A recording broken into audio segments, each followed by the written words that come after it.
അവധിക്കാലത്ത് ഗൾഫിൽ നിന്നും കേരളത്തിലേക്ക് യാത്ര തിരിക്കാൻ ആഗ്രഹിക്കുന്ന പ്രവാസികൾക്ക് വിമാന ടിക്കറ്റ് നിരക്കിലെ വലിയ വർധനവ് തിരിച്ചടിയാകുന്നു. കുട്ടികളുമായി നാട്ടിലേക്ക് മടങ്ങാൻ തയ്യാറെടുക്കുന്നവർക്കും കുടുംബമായി യാത്ര ചെയ്യുന്നവർക്കുമാണ് ഈ നിരക്ക് വർധനവ് ഏറ്റവും കൂടുതൽ ബാധിക്കുന്നത്. അവധിക്കാലത്ത് ഗൾഫിൽ നിന്നും കേരളത്തിലേക്ക് യാത്ര തിരിക്കാൻ ആഗ്രഹിക്കുന്ന പ്രവാസികൾക്ക് വിമാന ടിക്കറ്റ് നിരക്കിലെ വലിയ വർധനവ് വലിയ തിരിച്ചടിയാണ് ആവുന്നത്. 2026 ഏപ്രിൽ മാസത്തെ അവധിക്കാലം ലക്ഷ്യമിട്ടുകൊണ്ട് നാട്ടിലേക്ക് വരാനിരിക്കുന്നത് നിരവധി കുടുംബങ്ങളാണ്. എന്നാൽ ഈ കുടുംബങ്ങൾക്കും പ്രൊഫഷണലുകൾക്കും ഒരുപോലെ ബാധിക്കുന്ന രീതിയിലാണ് ഇപ്പോൾ നിലവിലെ ടിക്കറ്റ് നിരക്കുള്ളത്. പശ്ചിമേഷ്യയിലെ നിലവിലെ സാഹചര്യങ്ങളും ഇന്ധനവിലയിലെ മാറ്റങ്ങളും വിമാന സർവീസുകളുടെ കുറവുമൊക്കെ ഇതിന് പ്രധാന കാരണങ്ങളായി ചൂണ്ടിക്കാണിക്കപ്പെടുന്നുണ്ട്. അബുദാബിയിൽ നിന്ന് കൊച്ചിയിലേക്കുള്ള വൺ വേ ടിക്കറ്റിന് ചില എയർലൈനുകൾ ഇപ്പോൾ 3131 ദിർഹം, അതായത് ഏകദേശം 79,000 രൂപ വരെ ഈടാക്കുന്നുണ്ട്.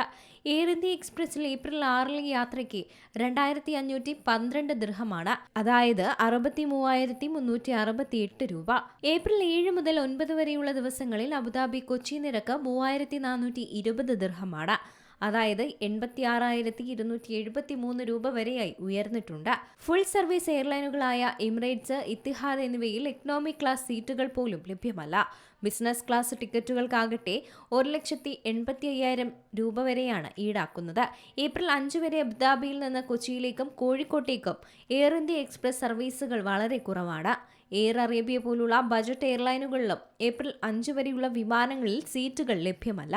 CBSE സ്കൂൾ പരീക്ഷകൾ കഴിഞ്ഞ് കുട്ടികളുമായി നാട്ടിലേക്ക് മടങ്ങാൻ തയ്യാറെടുക്കുന്നവർക്കും കുടുംബമായി യാത്ര ചെയ്യുന്നവർക്കുമാണ് ഈ നിരക്ക് വർധനവ് ഏറ്റവും കൂടുതൽ ബാധിക്കാൻ പോകുന്നത്. 4 അംഗ കുടുംബത്തിന് നാട്ടിൽ പോയി വരണമെങ്കിൽ തന്നെ ലക്ഷങ്ങൾ കടം വാങ്ങേണ്ട സ്ഥിതിയാണ്. 2 മാസത്തെ ശമ്പളം മാറ്റിവെച്ചാൽ പോലും ടിക്കറ്റ് എടുക്കാൻ സാധിക്കാത്ത അവസ്ഥയാണെന്നാണ് സാധാരണക്കാരായ തൊഴിലാളികൾ അടക്കം പരാതിപ്പെടുന്നത്. International desk, Zee Malayalam news.